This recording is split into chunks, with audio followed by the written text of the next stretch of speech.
Live long and prosper. It is a this is passive aggressive volcanism here. I was told by Lower Decks.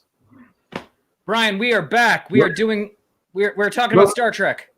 Lower Decks. What's that? Oh yeah, it's what's below Deck 4. Oh, I've never been down there, so I don't know. Oh my goodness. So I watched both episodes today, and welcome everybody. Welcome. Hey, everybody. Hopefully at some point someone's watching this. Oh my god.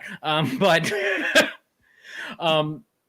I just watched both episodes of Lower Decks today and watched them back to back.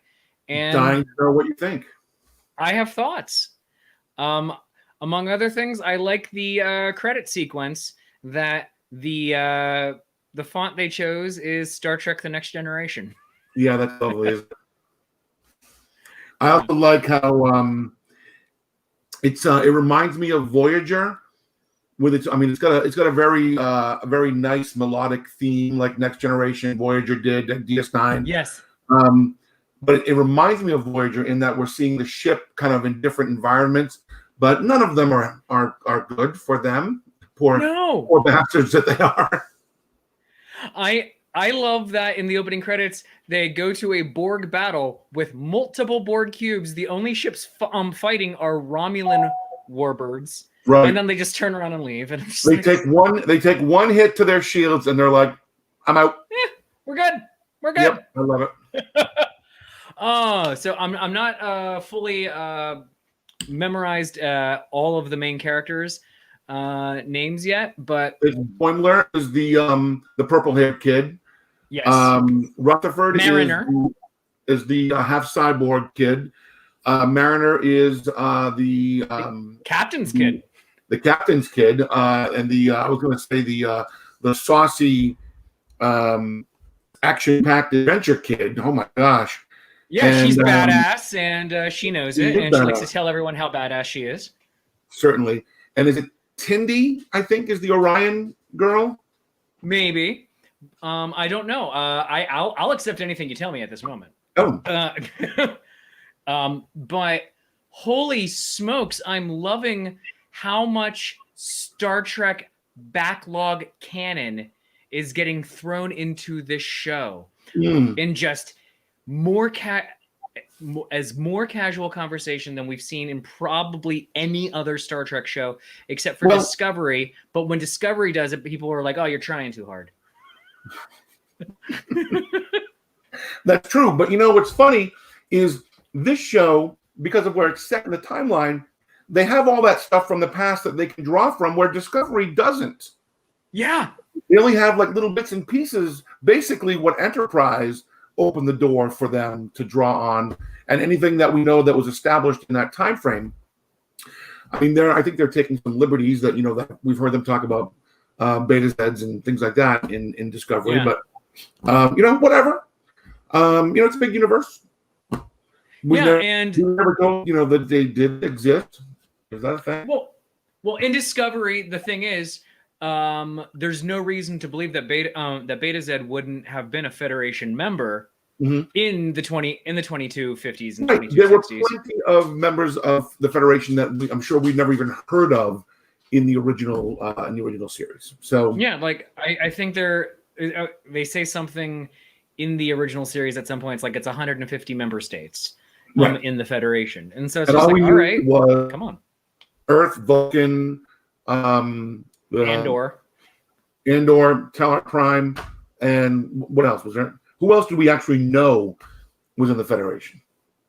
As far as I know, nobody else other than a bunch of stations. So we got a lot of wiggle room there. But anyway, hold on, I just fiddle farted my. Here we go. Excuse me. So, boy, I loved it. I loved both episodes. Oh, I'm enjoying it. So everybody always talks about like a lot of Discovery haters. Yes, Jennifer McCormick Bradley. We were talking about the Tellarites on Teller Prime. You are correct. You are Homeworld. Sorry, I should have said Tellarites. Yeah. But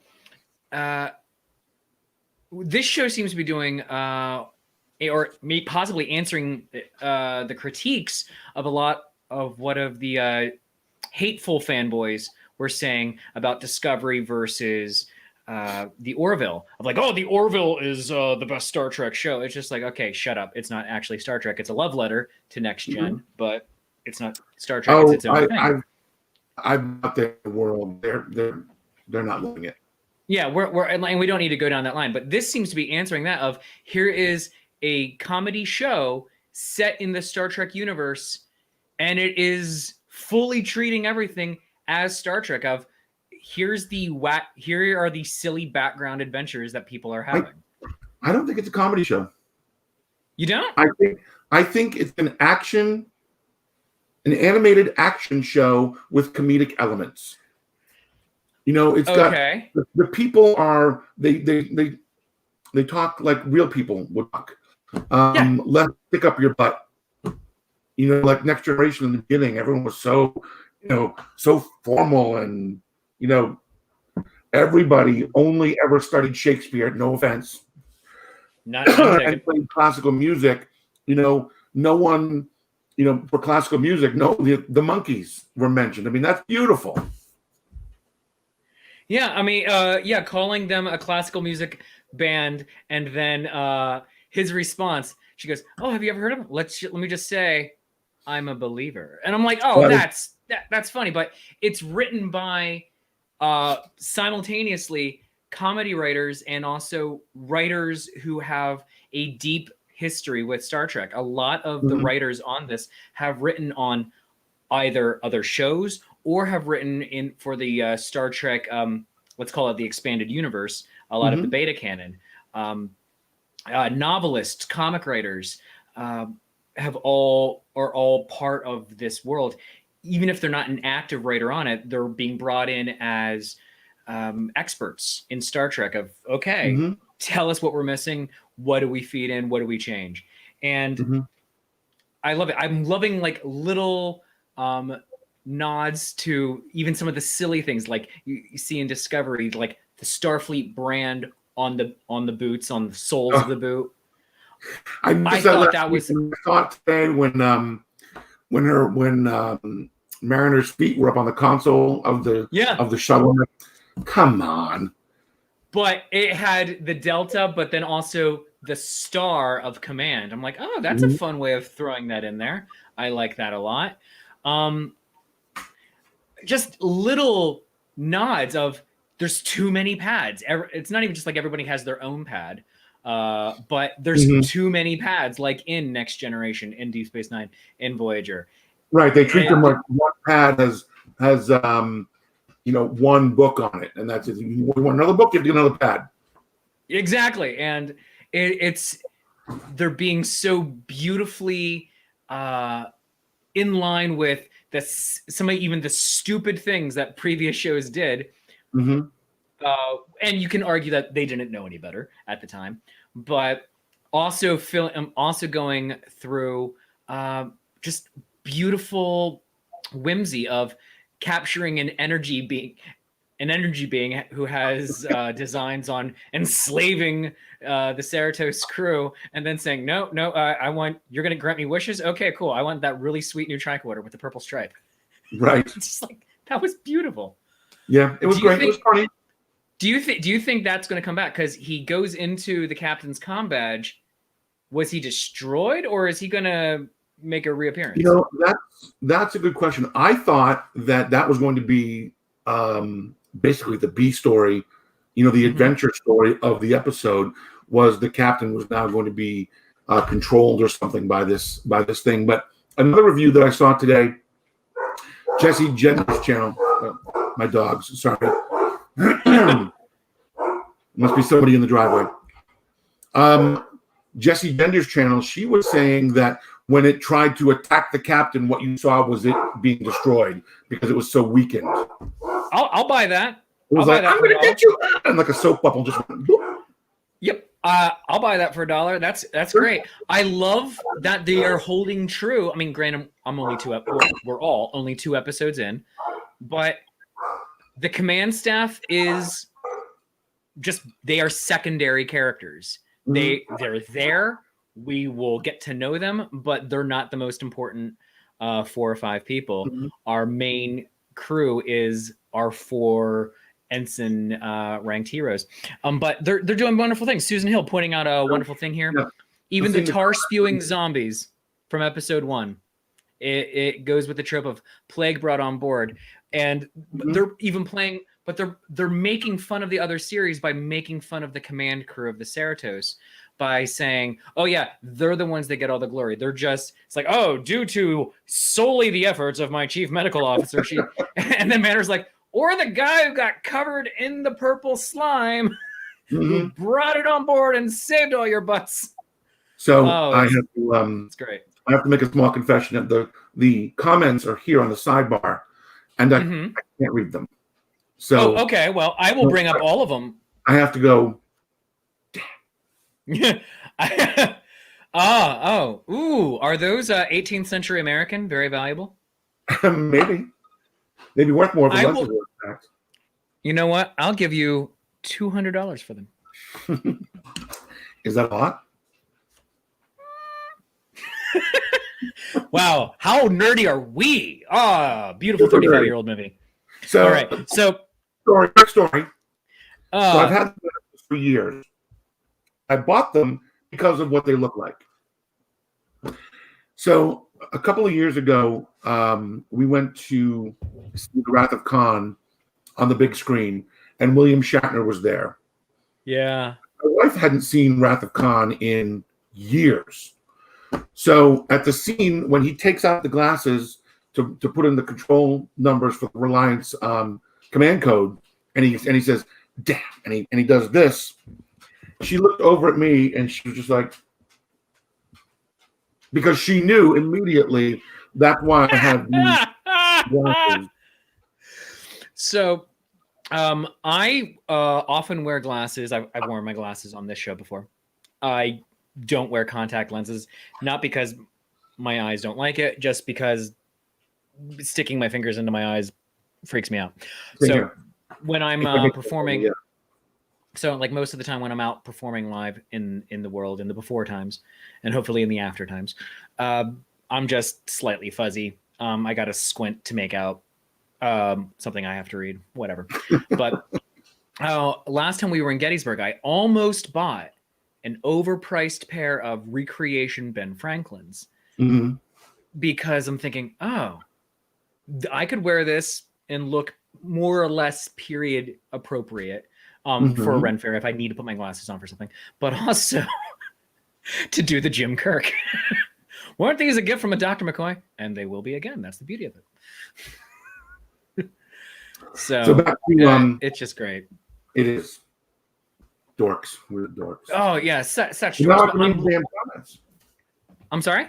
But now I can read the damn comments. There you go. Hooray and huzzah. I'm just adoring this show. It feels it's striking the right tone. It is a little absurd, but it's pointing out the absurdity that is already in there in Star Trek. Well, then also having fun with it at the same time. It's like, oh, it's making fun of itself and celebrating it all at the same time. And I am here for it. Having the Ferengi, come here, humans. Right. In the original Ferengi costume, of he has that fur toga on. Oh my gosh! And then he gets on the communication. He gets on the comms with Mariner at the end of the episode. He's dressed nicely. He has a monocle on. He's like, "Oh yes, we're going to go to Risa. It's going to be wonderful." Yeah, it totally bringing us from Outpost all the way to DS9. You know, where we last really saw Ferengis played. Yeah. So, yeah, it was beautiful. And then also showing though other ways that pads can be used, such as. Oh, why wouldn't you be able to? Why wouldn't you be able to FaceTime someone on it? It's great. It's bringing in the absurdity of some of the things with also the beauty, and saying, oh, well, of course we'll be able to do this because we can do it now. And I am here for this. Agreed. Do you have a favorite character? Oh boy. Right now I'm gonna have to say Rutherford. Me too. Yeah. Yeah, He's he's just a such a beautiful charming, nerd. likable. I mean, he was willing to change departments just so he could spend some time with Tindy. I mean, the whole thing was beautiful. Yeah, and and do you think that is him having romantic interest in her, or which they kind of were setting up at the end of episode 1, Mhm. or do you think it was more of just, oh, you're my friend and this is what friends do? Tough call. I don't really know. It could be either, and I'd be okay with either. I would too. I would personally prefer it to be the platonic way of looking at it, of just, it doesn't have to be a romantic relationship. It can be, this is what friends do for each other. And how do you like the way they did the sequence with each department head when he wanted to leave that department, and it was like, everything got dark. It was like, dun, dun, dun. And I'd be congratulations. Oh, be true to yourself, kid. Oh my God, I mean, that's the way you would expect, Starfleet personnel to act, not all. Oh yeah. Dickish, and yeah, it was great. I loved it. I loved the XO's reaction to him having the absolute worst version of command reactions. He's like, thousands of times this simulation has been run, and this is the first time that's happened. We're gonna do it again, but this time even more children. And you're like, what? What was he happening? What was it he said when he sat in the captain's chair? Not stay on course, but something to that effect. Oh gosh, maintain heading. Maintain course, because he just didn't know what to say. I mean, he was basically said, "Here, be a captain of a ship with no training whatsoever." It was delightful. It was so great. I loved at the end of the first episode where Mariner is telling what's this, purple hair? Boimler. That she's going to be his mentor. She's like, oh, this person, and some of them, oh, you know them for this reason. But then Sulu, he had a sword. That could be your thing. And then, Deanna Troi, she had a jumpsuit. And you're like, oh my God, we're just calling out every stupid thing about previous franchises. Well done. Loving it. Yeah, it was great. I am here for this show. I have not yet seen any comments online other than these comments that we're making. I have avoided everything other than like what you privately texted me, like, oh, I'm loving this. I'm like, okay, great. Susan, friend of the show. Yeah, she said that she has seen a lot of hate for Lower Decks after just the first episode, and it's just disgusting. Yeah, so that makes me sad. It's the usual suspects. It's it's the haters who just, they want to hate Discovery, they want to hate Picard. I think it has something to do with their hate of J.J. Abrams, and or as a result, Alex Kurtzman. They think he can't run the thing properly. They think he's just a complete douche. Whatever it is, there's so much of that hate out there with channels like Midnight's Edge, Nerd. Oh, I hate Midnight's Edge. There's a Mr. H Reviews. There's a few others. They're just, all they want to do is be negative. And when the first episode aired, I purposely went to those channels to see what they had to say. And I knew going in that nothing was going to make them happy. Nothing was going to make them happy, even though this is essentially a return to form with basically the design, the sound effects, the mentions, everything is next generation, just with a little bit of silliness, maybe even a little more silliness than what we're used to. The sound effect of the transporter is the next gen transporter with a little bit more almost with like the movie version of the effect. Yeah, the swirly. And it's just like, that's neat. I'm here for that. All of the L cars that you see on the panels lit up really bright. That's all next gen. The shuttlecrafts are next generation. They should be thrilled with this, but of course, because all they want to do is hate, they're not going to be. They post things regularly that things like stupid things, like this show is going to be canceled. Strange New Worlds. Oh is yeah, also- we have special knowledge. It's like your special knowledge is you've decided to hate it, and that's all. Yep. I mean, shut up, D-bag. Yeah, they get it from another hater on Reddit or something, and all they do is just crap. It's just crap. Find somebody who's objective. I mean, we might be even considered non-objective because we're such fanboys that we just gush over everything they give us. But I think we can still be critical, in all honesty. Well, yeah. Like for instance, I had so much to say about Picard that I did not like. At the same point, though, I'm loving that Picard is here. I'm loving that we're getting further adventures of Jean-Luc Picard. I felt that the entire 10 hours of that first Picard season could have been summed up in 1 2-hour premiere. Like all of it, beginning to end, 2 hours. Boom, we're in, we're out. Yeah. Now let's have 8 more episodes and have some great adventures. I felt it would have been better served that way. But at the same point, I was loving half the stuff I saw. I love the ridiculousness of it. There were a lot of problems with it for sure. Like the Borg didn't even need to be involved at all. Yeah.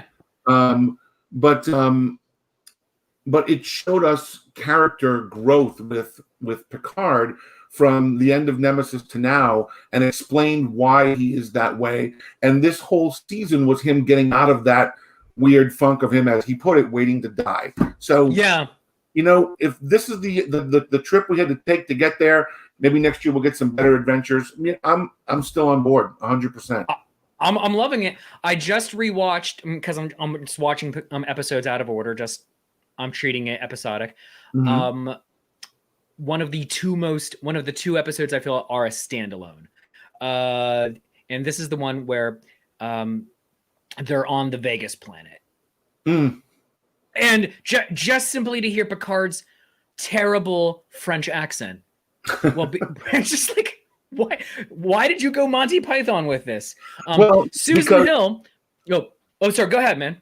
Because he was always a Frenchman with an English accent. So he showed us why he didn't do the French accent all those years ago. Well, she said her dad, who's 67, enjoys Trek. He introduced it to her as a child. He just watched the first episode of Lower Decks when she was visiting.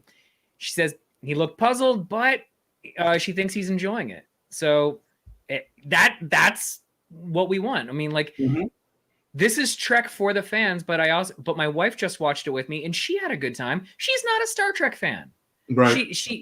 She's like, this was cute. This was funny. She said it reminded her of Futurama, of which she is a fan. Yeah, and I totally think as this show develops, we'll get more, attachment to the characters, and they'll do as Jessie Gender said. Again, I watched her review earlier. They did some things already that kind of hit her in the feels, where Futurama really would do like a gut punch of that sort of thing. But we've had years to get attached to those characters for that kind of emotion to be drawn. We just met these people. So it's going to take time for us to fall in love with them. Although I will say that, and I've heard this on other places too, I like these characters probably more 2 episodes in than I did with the Next Generation cast 2 episodes in. Oh, yeah. Next Generation, I liked one character. I mean, granted, I was little, but I liked one character after the first episode. And then after the first couple episodes, I liked 2 characters. I liked Data and I liked Geordi. And I don't think I liked them in that order. I think I liked Geordi first because, I was a little kid, so reading Rainbow. And I'm like, okay, here's my guy. Here is my way in. And then Data was there to bring the absolute childlike attitude to it all. Right. This, though, holy smoke, they are very well defined already. They're, right. I mean, pardon the pun because it's animated. They're beautifully drawn characters. Yes. They gave it to us so fast in the first episode where everybody had a little bit of something, including the bridge crew. And now they focus more on, I think this episode, it was a little bit of Rutherford, not much of Tindy, but it really gave us a great story with Mariner and Boimler. I hope they continue on that track because it's great. Oh, yeah. I mean, there's a comment here about Dan Harmon. I'd like to put that up. Let's see what that. Yeah. Is Dan Harmon a part of this? Because this is the Rick and Morty creator. Dan Harmon, I don't believe has any involvement other than like a producer credit. And in most of the time, if you have an executive producer credit in TV or movies, that just simply means, hey, it's your production company. Right. I think it's all it is. Cancel culture as we speak. A little further down. Goodness. Old video surfaced trending on Twitter today. Well, and he says even though it was resolved, they're going after him hard. Okay, well, if it's genuinely resolved, then he'll survive it. But also, I don't know anything about it. We'll look it up afterwards. Yeah, I know nothing. But going back to also Twitter isn't the world. I'm sorry. No, either is YouTube or Facebook or any of these things. Honestly, watch it for yourself. Make your own choice. But I like to kind of listen to other channels to see what they're saying. I like personally channels like Kowalski, Trek Yards, Trek Central, because they are all objective. They critique where it deserves it, and they praise where it deserves it. They report on rumors. They debunk rumors. I like that Kowalski actually says this is a rumor. Mm-hmm. Is there any truth to this? We'll find out at some point. Right. But Trek Yards, I'm so not Trek Yards, Junk Ball Media. I am so looking forward to when they do their USS Cerritos retrospective of let's look at this ship. Yes. Just do 10, 15, 20 minutes on this ship, up to and including how does it work? Like Trek Yards has already done one on the ship, so those guys are on ship. I want to check out Trek Yards channel. They've done probably a dozen videos about Lower Decks already. This is gonna be great. I mean, and we're in the middle of 23, I think, weeks of undisturbed weeks. Star Trek. 21. So that takes us 21 more to go. Not counting today, because today's and that takes us through the end of the year. Yeah, it really does. And then Picard season 3. Picard season 2. They're going to they're looking at beginning filming. They just announced possibly end of October out in California. Mm-hmm. Strange New Worlds in 2021. Yeah, and it's just like, all right, fingers crossed that we can get through all of this. Strange New Worlds, though, they're moving. Since their production is in Canada, they might be able to just keep churning it out. Like they might. I know nothing about this other than just general like friends in the film and TV industry. They're once they get the go ahead to start. Because there's some TV shows that are already talking about it, of doing 2 seasons filmed back to back. So it's just like, okay, this is a crazy world. We got to get in as much as we can all at once. So do Strange New World seasons 1 and 2 right on each other's heels, and then hold off on it for a while. Then when season 2 is airing, they can start their production or their run up to season 3. Kind of get back on track, maybe, if they can. Back on Trek. Oh goodness. All right, well, Jim, you are absolutely correct. Great time to be a Trekkie. Yeah, for sure. It is the second golden age for sure. Oh, it absolutely is. Oh goodness. And Susan, you're right. Sir Pat Stew is not getting any younger, unless he is, because he now has an android body. So he takes good care of himself, so he could be around a while longer. Let's hope. Oh, your mouth to Q's ears. Holy smoke, man. But speaking of which, I'm digging this. We did get some hints from the showrunner for Lower Decks that we could be seeing some legacy characters this season. So Q could be one that we see. Wouldn't that be interesting? Any of the ships. Oh, I wanted to mention last week when I did my show from Greg Kitchen. Yeah, I was commenting that that was a good show, by the way. Oh, thanks. I was commenting that there was a weird voiceover at the beginning. I thought it was part of the show, but apparently it was some sort of vision impaired setting glitch that that happened on some people. Like I heard it, Greg heard it, but other people weren't hearing it. And then a couple days later, I went back and rewatched the episode for the 4th time, and it wasn't there. Oh, okay.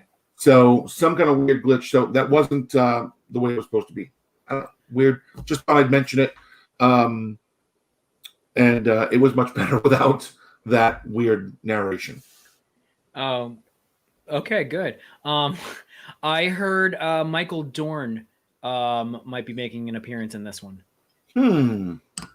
Yeah, because he's expressed a desire to come back as Worf, but he had also said, "I have no." He goes, "I have less interest in putting on all of that makeup again." So, will he be back as ambassador to the Klingon Empire, or back in Starfleet? I mean, Captain of the Enterprise. Captain of the Enterprise. Possibly. That would be really cool. Yeah, I would love it. The Enterprise today. Did you catch that? Sorry? They mentioned the Enterprise. Oh yeah, they mentioned the Enterprise. Yeah, they've mentioned the Enterprise. They've mentioned Janeway, the Janeway Protocol. What is that, by the way? Throwing coffee at them? I'm willing to bet. Oh goodness, it's I am adoring this show. Seeing Rutherford go into attack mode on the Borg, seeing just everything about this. This is fantastic. Yeah, it's so great. I'm the only thing I have against it right now is they're not dropping it like it's a Netflix show. Right. We have to do that wait, and it's I remember last night thinking, oh gosh, I can't wait till the morning. At least it's available first thing in the morning. Yes. I get up, I make my coffee, I go and sit down in the living room, I make sure everything is set just right, turn it on, and then watch it twice. So I've noticed this with all 3 CBS All Access Star Trek shows, though. When I'm watching it just on my phone, I have no problem at all. When I'm casting it to the television, all of a sudden it'll get glitchy and start spooling for a few seconds. You cast it from the phone? Yeah, I cast it from my phone to the TV. What are you using? Did you have a smart television that just does that automatically? I have the Google Chromecast. Yeah, I use Apple TV, and okay. I don't cast it from my phone. I actually have the CBS app on Apple TV, and I've had no problem. Oh yeah, well, except for the weird this TV. I mean, it's a nice TV. It has like USB plugins and all that, but it's not a smart TV per se. Yeah, we'd have to get it. But it's so funny because it never does the spooling during the CBS All Access commercials. It's like, oh, brought to you by Geico, and so the Geico commercial will play perfectly, and then the show starts, and they're 5 seconds in, and then spoolie wheel. And I'm like, come on. And it's the only app it happens with. It's the only, it doesn't happen with YouTube or Netflix or Hulu. It is only CBS All Access. I'm like, what is this? What is this? I get so angry at it for silly, stupid reasons like that. But, oh, it's so great. Yes. And also just using the live long and prosper saying as passive aggressive Vulcan. Oh man, it's just like, wow. Tell us how you really feel, Captain. What do you think of real quick before we go? What do you think of the captain being her mother and her dad being an admiral? Well, it made me a lot happier because at first when the captain was assigning Boimler to watch her, I'm like, yeah, what is this crap? But it's the same thing in a smaller scale where remember when things were like, oh, that's not Discovery, the first few episodes, or Picard. But then we found out why things were being that way. So it kind of made sense. It's the same thing with this. I was like, that's not how a Starfleet captain would act. Ew. But then, it is how an overprotective mother or someone who's like, my kid is such a mess up. Right. I need someone to watch them. Right. So it completely smoothed that over with me instantly. And I was like, okay, yep, get it. Makes sense. And the the fact the admiral was like, oh, yeah, oh, gotta go, admiral stuff, bye. Yeah, admiral stuff. Not even like, oh, I have admiral stuff to do. I also liked that his rank wasn't on both collars; it was just on one. I noticed that too. His admiral bars. I'm like, that's nice. I enjoy that. First time they've done that, I think. Yeah, all, in the iterations Next of Gen uniform, DS9's worlds. double bar. Yeah, ever since from Next Gen through Voyager, it's always been boom. I will say and one small critique, I guess, okay, is I wish they were using the First Contact Nemesis DS9 uniforms. Okay. As opposed to what they've come up with now, because I did not like the return to the long dress uniform look. I really liked the dress uniform that they had before, the white bits that they used during. Yeah, during that was smart. Those were snazzy. So I guess that's my only real critique. I love the First Contact uniforms, and yeah. This that was the best of all Star Trek dress uniforms, I felt. And because it was very much like a tuxedo top, almost like you would see, like you see on modern army officers when they have to go full dress. Right. But otherwise, I like their duty uniform. I like it a lot of the influence from the almost movie version. Right. It's fine, but I do prefer the other ones, the gray top with the black. Yeah. Yeah. Well, that's me. It's okay that they're doing what they're doing. Yeah. I like it a lot. I know we were a little late today, but we are running a little over. So let's wrap this up. All right. Well, I'm looking forward to episode 3, more further adventures of the USS Cerritos. Apparently, the XO is going to get into some trouble, and it's going to be awesome. I thought we were getting that this week, so I'm excited to see what happens with that next week. So yeah, it's going to be amazing. But friends, peace and long life. Make sure you go follow us on all the things. Go to facebook.com/Talking Trek Podcast and go give us a follow. And basically, that's all I got to say. If you have any thoughts, drop them here in the comments.